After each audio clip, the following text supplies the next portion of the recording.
art form. We're here to prove you wrong.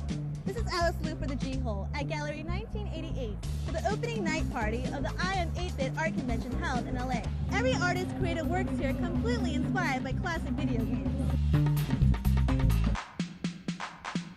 This type of show is like a cross cultural type of thing where it's art and video game crowds coming together. It brings in the video game crowd, it brings in kind of the highbrow and lowbrow art crowd, and there's like 150 artists in this thing. How did this come about? How was this formed? It was about 2 years ago, about 2 summers ago. I walked into the gallery and I met Katie and Jensen for the first time, the owners.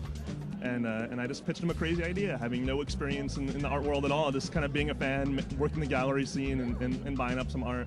It's been an amazing success. It's definitely beyond our expectations. For video game art, nonetheless. I know. Who would have thunk it? I can't really paint, but I am a very big art fan. I've come to a few shows here at the gallery, and this one in particular interested me because I was raised on video games. This is almost like looking at the roots. Like this is something like they need to know, they need to learn, you know. To a regular person, you just see like a regular painting with Mario.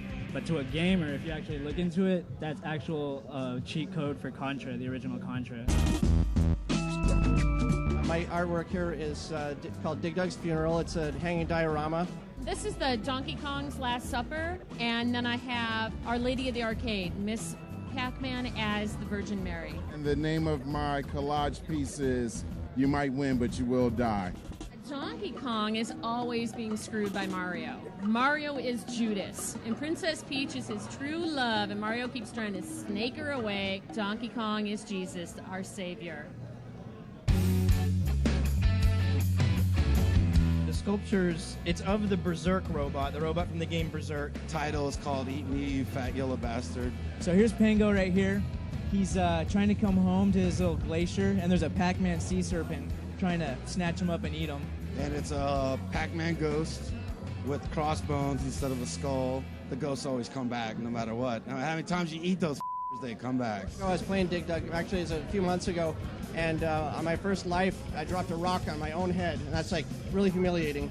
And then I paused the game and I thought, you know, maybe he deserves a funeral. This is the old phone number for the Nintendo game hotline where people could call and talk to game counselors live for help for games. Yeah. Well, it's just a little poem. It's a little depressing poem, but you know, it's about a little boy who just wants to live in all of his heroes of the Nintendo world. I also see that you have the red dot. It means it's sold. It's sold. They suggested about $950, but probably if it gets a little later in the month, I'll make a deal because there's no way my girlfriend's gonna let me take this back home. And already sold for about like $5,000. How much is that one? $1,600? Wow. I just found out too, so I'm kind of stoked right now. So how are you liking it so far? I love it. I love video games. It's really awesome. Awesome. Great. Good. Yeah, it's very unique. Colorful. Existential, or is that how you say it? It all comes from the nerd realm. Inspirational. Nostalgic. Sega Master System. Awesome. Awesome. Hoft. Hoft? Hoft. Hoft. Yeah. What does that mean? It's like a version of David Hasselhoff. Oh, really? He's so cool. So if stuff is cool, you gotta say it's Hoft. After coming here, I mean, my whole view on art has changed. The art is like incredible. I recommend going to art conventions, especially this one, iAM 8-bit.